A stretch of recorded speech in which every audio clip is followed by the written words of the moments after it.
TV रख के पास पागल हुई सास। आजकल वर्मा जी की पत्नी देवकी जी केबल पर रियलिटी शोज देख देख कर बहुत कुछ सीख रही हैं। जैसे आज तो वो सुबह सुबह बेसुरे आलाप ले रही हैं।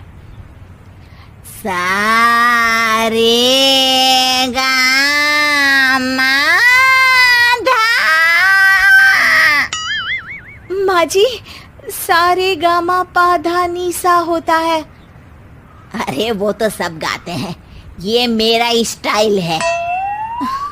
आवाज तो कम कर लीजिए माँ जी, पर्दे फट जाएंगे कान के। ये कहो कि पर्दों में आग लग जाएगी। देखना, मेरी आवाज सुन के जज आग लगा देगी, आग लगा देगी, तू तो आग लगा देगी, ऐसा बोलेंगे।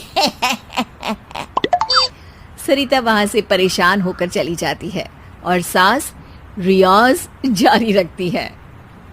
सारे गाओ, सारे नाचो। तभी बाबूजी दुकान से लौटते हैं। अरे देवकी, क्यों तानसेन बनी हुई है? कान से खून निकालोगी क्या? अरे क्या हुआ, रियाज तो करने दो मुझे। इसको रियाज बोलते हैं? ऐसा लग रहा है जैसे घोड़े हिना रहा है। घोड़े पे बैठ के ही बम्बई जाऊंगी मैं तो, जब जज साहब कहेंगे कि देवकी तुम मुंबई आ रही हो। जज साहब, वो अदालत वाले? अरे नहीं नहीं, बड़े लोग हैं, आप नहीं जानते हैं। ओ मैं तो छोड़ चली अपना ये देश, बम्बई मुझे प्यारा लगे। गाना गाती हुई देवकी चली जाती है और बाबूजी अपनी सरफिरी पत्नी के इस संगीत प्रेम की चर्चा करने बहू के पास चले जाते हैं। अरे सरिता बेटा, सुनो तो, ये तेरी सास को क्या हुआ है बेटा? सुबह तो अच्छा भला छोड़कर गया था इसे। सिंगर बनेगी अब वो। सिंगिंग रियलिटी शो में जाने की सुबह से तैयारियां चल रही हैं इनकी। हाँ, अब तो कोयल के सुर मेंढक छेड़ेगा। हे भगवान, सद्बुद्धि दो इसे। इधर बाबूजी भगवान को कहते हैं और उधर राधा रानी प्रकट हो जाती है, देवकी की मोहल्ले की सबसे पक्की दोस्त।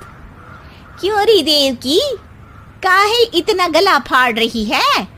कोई चीखने चिल्लाने का कंपटीशन है क्या? अरे ये देख, नया सिंगिंग शो, मैं भी गाऊंगी, हिंदुस्तान के दिलों की धड़कन बनूंगी।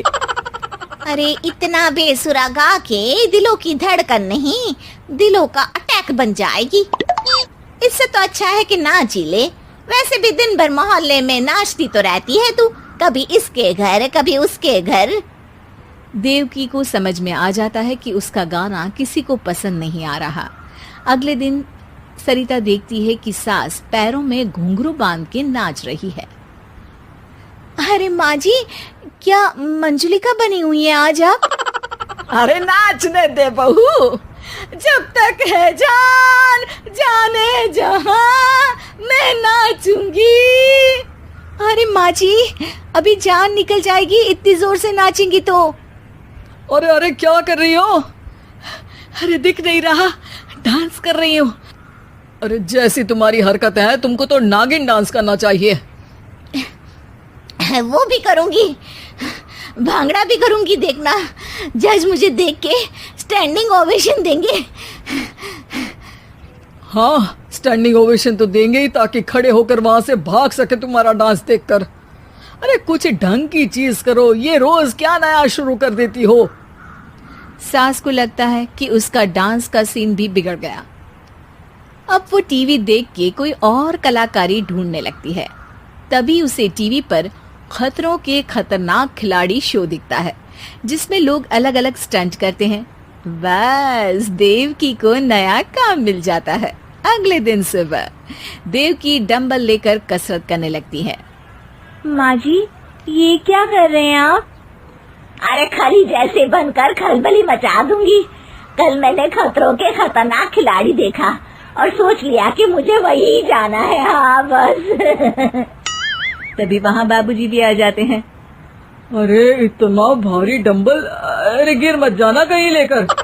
अरे चुप करो, तुमसे कुछ नहीं होता इसका मतलब ऐसा नहीं कि मुझसे भी कुछ नहीं होगा। मैं तो खतरों के खतरनाक खिलाड़ी में जाने वाली हूँ। हाँ मैं तो इस शो में तभी गया था जब तुमसे शादी हुई थी। तुमसे शादी करना भी खतरों के खतरनाक खिलाड़ी में जाने से कम थोड़ी ना है। अब चुप भी रहिए। अरे बहू, वो भारी वाला डंबल उठा कर ला तो।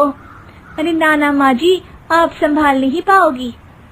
अरे मैंने टीवी में देखा था, एक आदमी कार उठा लेता है, इतना तो मैं उठा ही सकती हूँ ना।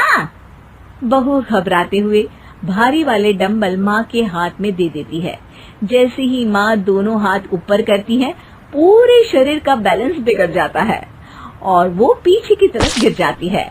डंबल जाकर टीवी में लगता है और टीवी फूट जाती है। माँ जी, उठिए माँ जी।